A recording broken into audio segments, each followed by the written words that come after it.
3300 CISF दल 20 मई से संसद सुरक्षा का पूरा प्रभार संभालेंगे, सीआरपीएफ बाहर। आधिकारिक सूत्रों ने कहा है कि देश के लोकतंत्र के सबसे महत्वपूर्ण प्रतीक से 1400 से अधिक सीआरपीएफ कर्मचारियों की वापसी के बाद 3300 से अधिक सीआईएसएफ कर्मी सोमवार से संसद परिसर में पूर्ण आतंकवाद विरोधी और तोड़फोड़ विरोधी सुरक्षा कर्तव्यों को संभालेंगे। सीआरपीएफ के पार्लियामेंट ड्यूटी ग्रुप ने शुक्रवार को परिसर में अपना पूरा प्रशासनिक और परिचालन सामान, वाहन, हथियार और कमांडो हटा दिया और उसके कमांडर, एक उप महानिरीक्षक, डीआईजी रैंक के अधिकारी को सभी चीजें सौंप दी। सूत्रों ने कहा कि आने वाले सीआईएसएफ समूह के लिए परिसर में सुरक्षा बिंदु है। सरकार द्वारा केंद्रीय दिल्ली में स्थित एक परिसर में पुराने और नए संसद भवनों को संबंधित संरचनाओं की सूचना के लिए कुल 3317 केंद्रीय औद्योगिक सुरक्षा बल कर्मियों को शामिल किया जा रहा है, क्योंकि सरकार ने इसे सीआरपीएफ से कार्यभार संभालने का निर्देश दिया है। एक वरिष्ठ अधिकारी ने पीटीआई भाषा को बताया, पिछले साल 13 दिसंबर की सुरक्षा उल्लंघन की घटना, 2001 के संसद आतंकवादी हमले की बरसी पर एक बड़े सुरक्षा उल्लंघन में 13 दिसंबर 2023 को शून्यकाल के दौरान 2 व्यक्ति सार्वजनिक गैलरी से लोकसभा कक्ष में कूद गए, कनस्तरों से पीला धुआं छोड़ा और सांसदों द्वारा पकड़े जाने से पहले नारे लगाए। उस दिन लगभग उसी समय संसद परिसर के बाहर 2 अन्य व्यक्तियों ने नारे लगाते हुए कनस्तरों से रंगीन धुआं फेंक दिया। इस घटना के बाद संसद परिसर के समग्र सुरक्षा मुद्दों को देखने और उचित सिफारिशें करने के लिए सीआरपीएफ डीजी की अध्यक्षता में एक समिति गठित की गई थी। अधिकारी ने नाम न छापने का अनुरोध करते हुए कहा कि सीआईएसएफ आतंकवाद विरोधी सुरक्षा इकाई सोमवार 20 मई को सुबह 6 बजे से संसद परिसर का पूरा प्रभार संभाल लेगी।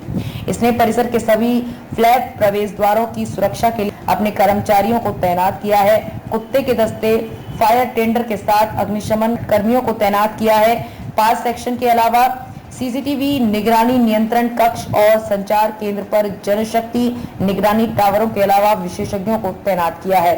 उन्होंने कहा कि संसद परिसर में तोड़फोड़ विरोधी जांच और अन्य कार्रवाई की जाएगी। सीआईएसएफ के एक वरिष्ठ अधिकारी ने कहा कि इसके साथ सीआरपीएफ, पीडीजी, दिल्ली पुलिस लगभग 150 कर्मी और संसद सुरक्षा कर्मचारी पीएसएफ जो संयुक्त रूप से अब तक संसद की सुरक्षा करते थे, वापस ले लिए गए हैं।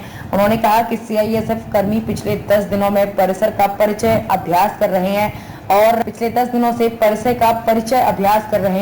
और बल के पुरुष और महिला कर्मी जो रिसेप्शन क्षेत्रों का प्रबंधन करेंगे, उन्हें नए सफारी सूट के अलावा हल्के नीले रंग की पूरी आस्तीन वाली शर्ट और भूरे रंग की पैंट दी गई है।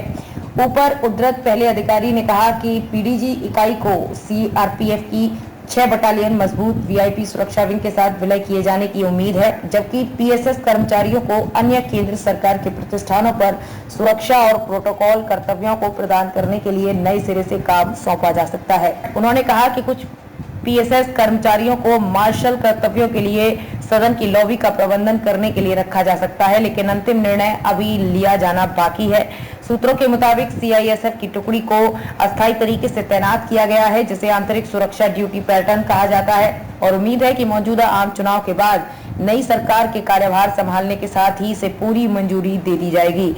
सीआईएसएफ कर्मियों को संसद ड्यूटी के लिए भेजे जाने से पहले सामान की जांच, व्यक्तिगत तलाशी, बम का पता लगाना और निपटान, त्वरित प्रतिक्रिया, आतंकवादी काउंटर, स्नाइपर कार्य और सार्वजनिक बातचीत और शिष्टाचार में पुनश्चर्या प्रशिक्षण दिया गया है।